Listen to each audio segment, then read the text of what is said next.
Bukan 10 juta Pak. Kalau saya cerita di lembaga terhormat ini, ada yang 1,3 miliar dan udah dibayar Pak. Tukang roti pinggir jalannya diminta 10 juta Pak. Warteg diminta 10 juta awalnya, yang saya putuskan akhirnya gratis.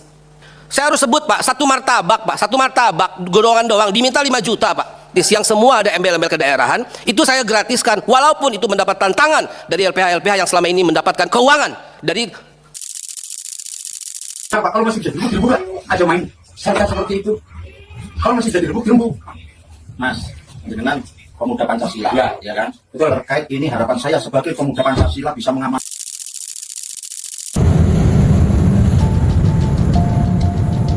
Sebulan ada uang yang keluar dari kantong pedagang kecil, bukan untuk modal, bukan untuk bayar sewa, tapi untuk sesuatu yang jarang dijelaskan sejak awal.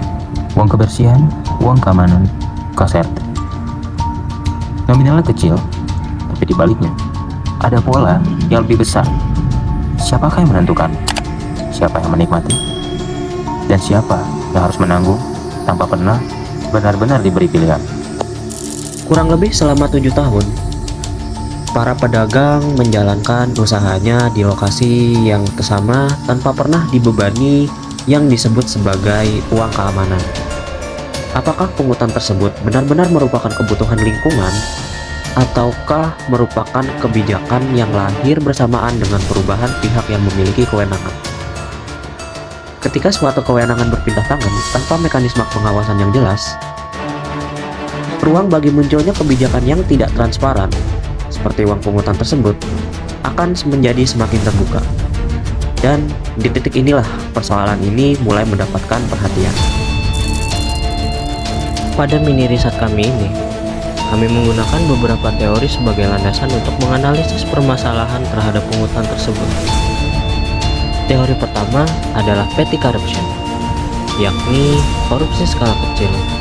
Teori ini menjelaskan bahwa praktik korupsi tidak selalu melibatkan nominal yang besar, tapi juga dapat berupa pungutan-pungutan yang nilainya kecil dan dilakukan secara berulang oleh pihak yang memiliki kewenangan atau pengaruh. Meskipun nilainya relatif kecil, praktik ini dapat menimbulkan kerugian ekonomi, mengurangi kepercayaan terhadap masyarakat, dan menciptakan tekanan sosial bagi pihak yang harus membayar. Selanjutnya, kami juga menggunakan transaction cost theory dalam perspektif ekonomi kelembagaan yang dikemukakan oleh Douglas North dan dikembangkan oleh Oliver Williamson.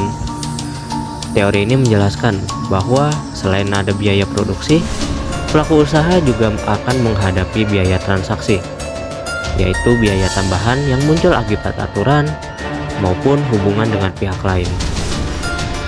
Dalam mini riset ini, pungutan keamanan dan kebersihan dipandang sebagai biaya transaksi tambahan yang harus dikeluarkan oleh para pelaku UMKM di luar biaya operasional. Penelitian ini menggunakan pendekatan deskriptif kualitatif yang didukung dengan analisis deskriptif. Data primer diperoleh melalui pengamatan langsung terhadap 20 pelaku UMKM serta melakukan wawancara di lokasi tempat UMKM. Dalam wawancara tersebut, kami menanyakan beberapa hal seperti besaran pungutan yang dibayarkan, transparansi penggunaan dana, manfaat terhadap keamanan, adanya tekanan sosial, pihak yang melakukan pungutan, pengawasan pemerintah, hingga dampaknya terhadap kinerja usaha. Selanjutnya, seluruh hasil wawancara kami olah dalam bentuk presentase agar lebih mudah dipahami. Selain itu, kami juga menggunakan metode micmac untuk melihat hubungan dan tingkat pengaruh antar faktor yang ditemukan selama penelitian.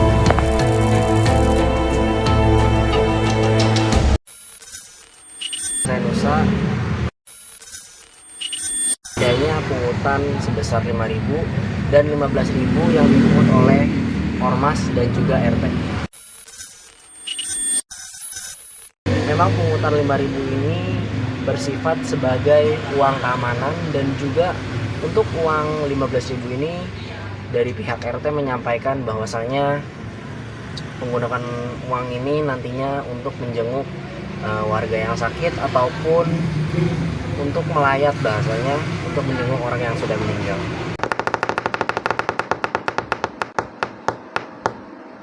Berdasarkan hasil wawancara, 100% responden mengaku masih membayar pungutan keamanan dan kebersihan secara rutin setiap bulan, dengan nominal yang umumnya berkisar Rp15.000 sampai Rp20.000. Dengan rincian Rp15.000 dari RT atau RW dan Rp5.000 dari ormas lokal yakni FBR atau FBR. Lalu kami juga menemukan fakta bahwa jika mereka bulan ini tidak membayar, mereka para UMKM ini di bulan berikutnya harus membayar double. Saat kami menanyakan mengenai penggunaan dana pungutan, 100% responden menyatakan bahwa penggunaan dana tersebut masih kurang jelas. Mereka mengaku tidak pernah menerima laporan ataupun penjelasan mengenai kemana dana tersebut dialokasikan. Mereka hanya diberitahu jika uang itu untuk kebersihan, keamanan, dan bantuan jika ada yang meninggal atau terkena musibah di daerah tersebut. Namun, hingga video ini dibuat, belum ada kejelasan yang transparan. Dari sisi manfaat, 100% responden juga menyampaikan bahwa mereka belum merasakan adanya peningkatan keamanan setelah membayar pungutan. Bahkan, beberapa responden mengatakan bahwa apabila terjadi kehilangan, kerugian, tetap menjadi tanggung jawab masing-masing tanpa mendapat bantuan dari pemungut. Menariknya, meskipun manfaatnya belum dirasakan, sekitar 83% responden mengaku tetap membayar karena merasa terpaksa atau sungkan apabila tidak membayar dan menghindari konflik dengan pihak pemungut. Sejalan dengan itu, 83% responden juga mengaku merasakan adanya tekanan sosial dalam praktik pungutan tersebut. Berdasarkan hasil wawancara, seluruh responden atau 100% menyatakan bahwa pungutan tersebut dipungut oleh pihak RT RW bersama organisasi masyarakat atau ormas. Hal ini menunjukkan bahwa praktik pungutan di lokasi penelitian melibatkan lebih dari satu pihak. Selain itu, sekitar 70% responden menilai bahwa pengawasan dari pemerintah setempat masih kurang, sehingga praktik pungutan masih terus berlangsung tanpa adanya transparansi dan pengawasan yang memadai. Dampaknya, sekitar 86% responden menyatakan bahwa pungutan tersebut berpengaruh terhadap kinerja UMKM. Meskipun nominalnya relatif kecil, pembayaran yang dilakukan secara rutin tetap menjadi tambahan biaya operasional, terutama ketika kondisi usaha sedang sepi. Sebelum masuk ke hasil, terlebih dahulu kita akan membedah 7 variabel yang akan dianalisis. Yang pertama, ada besaran pungutan, yakni nominal yang ditarik setiap bulannya. Lalu yang kedua, ada transparansi dana. Apakah jelas kemana uang tersebut itu mengalir? Lalu yang ketiga, ada pengawasan pemerintah setempat. Keempat, ada keamanan lingkungan, yakni alasan yang sering dipakai untuk membenarkan pungutan tersebut. Lalu yang kelima, ada tekanan sosial terhadap para pedagang UMKM. Yang keenam, ada kinerja dari UMKM itu sendiri, yakni kinerja dari pedagang. Lalu yang terakhir, yang ketujuh, yakni peran ormas serta RT RW setempat. Nah, dari sini mulai menarik. Ada satu matriks namanya Matrix of Direct Influence. Isinya menilai seberapa kuat satu variabel memengaruhi variabel lain secara langsung. Skalanya dari 0, artinya tidak ada pengaruh, sampai 3, artinya pengaruh kuat. Dari total 49 relasi yang mungkin dalam matriks ini, cuma sekitar 36,7% yang benar-benar terisi. Artinya, tidak semua variabel saling berhubungan langsung. Ada yang jalurnya lebih tersembunyi, baru kelihatan lewat pengaruh tidak langsung. Yang penting dicatat di sini. 2 variabel, yaitu pengawasan pemerintah setempat dan peran ormas serta RT RW. Sama-sama sudah menunjukkan skor pengaruh tinggi sejak tahap ini. Sekarang bagian paling penting, kalau kita jumlahkan total pengaruh yang dikeluarkan tiap variabel dan total pengaruh yang diterimanya, ketahuan siapa yang jadi sopir dan siapa yang cuma jadi penumpang dalam sistem ini. Peran ormas dan RT atau RW mencatat skor pengaruh tertinggi, yakni 10, tapi skor ketergantungannya cuma 2. Artinya, mereka banyak mempengaruhi, tapi hampir tidak dipengaruhi balik oleh variabel lain.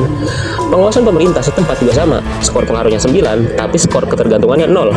Pemerintah setempat dalam sistem ini sama sekali tidak terpengaruh oleh variabel lain. Dia berdiri sendiri di luar jangkauan.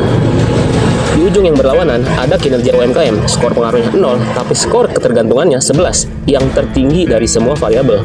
UMKM di sini murni jadi pihak yang menanggung tanpa punya daya ubah apapun terhadap sistem yang menekannya. Ketika pengaruh itu merambat, pengaruh tidak langsung. Tapi cerita belum selesai di pengaruh langsung. Ketika dihitung efek berantainya, pengaruh tidak langsung yang merambat lewat variabel lain jaraknya makin ekstrim. Pengawasan pemerintah setempat yang tadinya cuma bernilai 9 secara langsung melonjak jadi 79 begitu dihitung efek tidak langsungnya.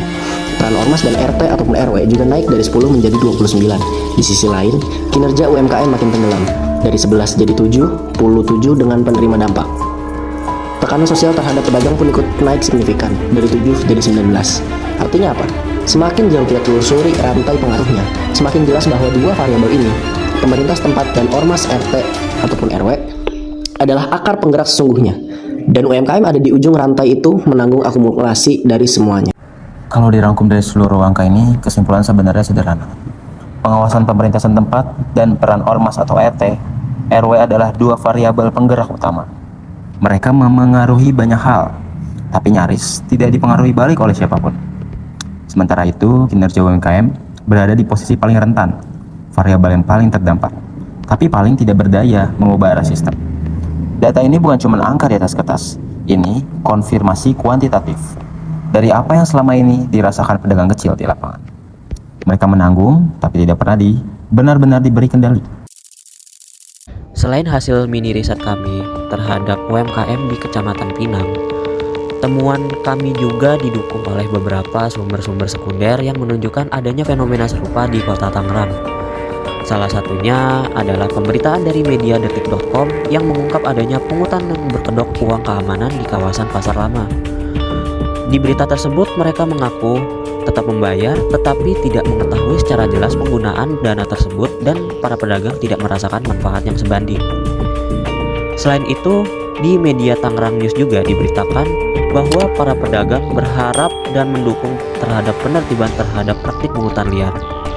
Hal ini memperkuat kesimpulan bahwa kurangnya transparansi dan lemahnya pengawasan masih menjadi penyebab praktik pungutan yang berkedok dengan dalih uang keamanan ataupun uang dalam bentuk lainnya yang masih terus terjadi.